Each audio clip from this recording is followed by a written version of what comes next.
नमस्कार दोस्तों, मैं मृत्युंजय आपका स्वागत करता हूं हमारे इस चैनल सटीक परामर्श में। और आप लोग देखते हैं कि हम लोग लगातार जो डायरेक्ट मार्केटिंग है उससे रिलेटेड वीडियोस आप लोगों के लिए हम लोगों ने लाया, जिसको पहले कभी MLM के नाम से भी जाना जाता था कि MLM क्या है या कैसे काम होता है, जो अभी इंडियन गवर्नमेंट के अनुसार रूल्स बदल के उसको डायरेक्ट सेलिंग कंपनी के रूप में पेश किया गया है। तो इससे ही जुड़ी ये खबर है और आप लोगों के लिए भी ये बहुत ज़रूरी एक खबर है, क्योंकि एक बहुत बड़े ब्रांड के साथ एक ऐसी कुछ चीज़ें उस ब्रांड ने की है कि जिससे बाकी सब लोगों पे भी उसका असर पड़ेगा। और अगर आप भी डायरेक्ट मार्केटिंग की कंपनी चला रहे हैं या MLM टाइप का कंपनी चला रहे हैं, तो आपको भी जानना ज़रूरी है कि अगर आप कुछ इस तरह की एक्टिविटी करते हैं तो आपके साथ भी जो उस बड़ी कंपनी के साथ हुआ है वो काम हो सकता है। तो ये बड़ी कंपनी का नाम सबने सुना है। लगभग डायरेक्ट मार्केटिंग या MLM की दुनिया की सबसे बड़ी कंपनी थी एमवे की लगभग 757 करोड़ की संपत्ति जो है हमारे गवर्नमेंट ED ने जब्त किया है। तमिलनाडु में इसका जो प्रोसेसिंग यूनिट था और जो ब्रांच था, फैक्ट्री था, बिल्डिंग था, प्लॉट था, वहाँ के जो मशीनरीज, बैंक अकाउंट और व्हीकल्स, वाहन, ये जितनी भी चीज़ें थी, लगभग 757 करोड़ की संपत्ति, चल और अचल संपत्ति मतलब मूवेबल और अनमूवेबल, ये दोनों जो संपत्तियां हैं इसकी जब्त की गई हैं। प्लस इसके साथ जो इनके बैंक अकाउंट थे इसमें 345 करोड़ रुपीस था, वो भी जब्त किया गया है। तो एक बहुत बड़ा न्यूज़ है डायरेक्ट मार्केटिंग के तरफ से या डायरेक्ट मार्केटिंग इंडस्ट्री वालों के लिए ये, कि एक इंटरनेशनल कंपनी है जो अमेरिका में काम करती है, प्लस साथ साथ इंडिया में भी काम करती है, मगर इसको जो है आज संपत्ति को जब्त किया गया है। तो इसका कारण क्या है? देखिए, गवर्नमेंट ने डायरेक्ट कंज्यूमर एक्ट का लॉ बना के सबको ये लॉ जो है इम्प्लीमेंट कर दिया कि कोई भी कंपनी अगर अपना प्रोडक्ट बनाती है तो वो प्रोडक्ट बना के मार्केट में भेज के उसको बेचेगी, और बेच के उसके लिए जो भी फीडबैक है सेल्स का या वापस लाने का प्रोडक्ट का, जो भी कंज्यूमर का अफेयर्स होता है वो उस पर लागू होगा, चाहे वो डायरेक्ट मार्केटिंग सेल्स हो या कोई भी हो। और पिरामिड सिस्टम यानी नेटवर्किंग सिस्टम जो है अपने आप में वो लागू नहीं कर पाएगी। तो यही कारण है कि जो ये कंपनी है इस पर जांच चला और जांच में चीज़ें कुछ पाई गई हैं कि जो मार्केट में जो रेगुलर प्रोडक्ट पाए जाते हैं उन्हीं प्रोडक्टों का थोड़ा सा अपग्रेडेशन करके और चीज़ों को कई गुना दामों पे बेचा गया है। तो ये एक केस उनके साथ चल रहा है जिसका ये भी कारण है कि संपत्ति जब्त हुआ है। प्लस ये जो कंपनी पे ये भी आरोप लगा है कि ये जो कंपनी है एमवे, ये डायरेक्ट मार्केटिंग सेल्स के जगह पे अभी भी पिरामिड सिस्टम स्कीम अपने अंडर में चला रही थी, यानी नेटवर्किंग सिस्टम की एक ने बेचा तो दूसरे को कमीशन मिला, दूसरे ने बेचा तो तीसरे को कमीशन मिला, ऐसे करके।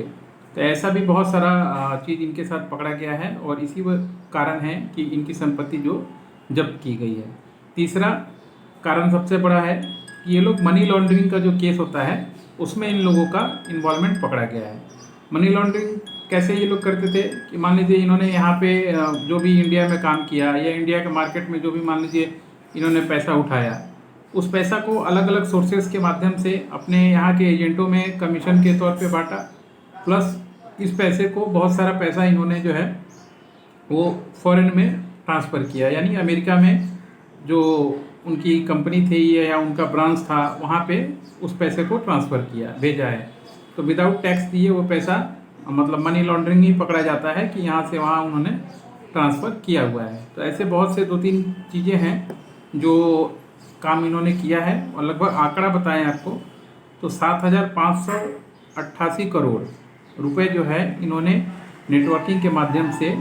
पिरामिड सिस्टम से चला के पैसा जो है डिस्ट्रीब्यूट किया है इंडिया में और USA में। तो एक बहुत बड़ा केस इन पे बना है कि ये pyramid network multi level marketing के नाम पे ये पिरामिड सिस्टम में चला रहे थे, जिसकी वजह से इनकी जो संपत्ति है वो जब्त की गई है। अभी ये एक संपत्ति है, मात्र तमिलनाडु की संपत्ति है। और डिगडिगलू एक जगह है तमिलनाडु में, डिगडिगलू में जो इनका यूनिट था पूरी तरीके से उसके रिलेटेड जितनी भी चीज़ें थी बंद की गई हैं। तो अगर आप भी मान लीजिए MLM चलाते हैं या डायरेक्ट मार्केटिंग कंपनी चलाते हैं तो आपके लिए भी बहुत सी चीज़ें हैं जो आप सतर्क रह सकते हैं और किसी भी तरीके के पिरामिड सिस्टम में ना चलाइए कंपनी को, या नेटवर्किंग सिस्टम में पैसा डिस्ट्रीब्यूट मत कीजिए। मार्केटिंग करना है तो सीधा सामान बेचिए, सामान का एमआरपी रखिए, और उसके लिए जो बाकी कंपनियां जैसे सामान को बेचती हैं, फीडबैक सिस्टम या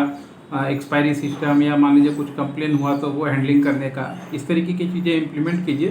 ताकि आप भी अपना कंपनी चला पाएँ और आराम से आप चीज़ों को मैनिपुलेट कर पाएँ और बिजनेस को कर पाएँ। तो दोस्तों, अगर आप मनी मार्केट से रिलेटेड या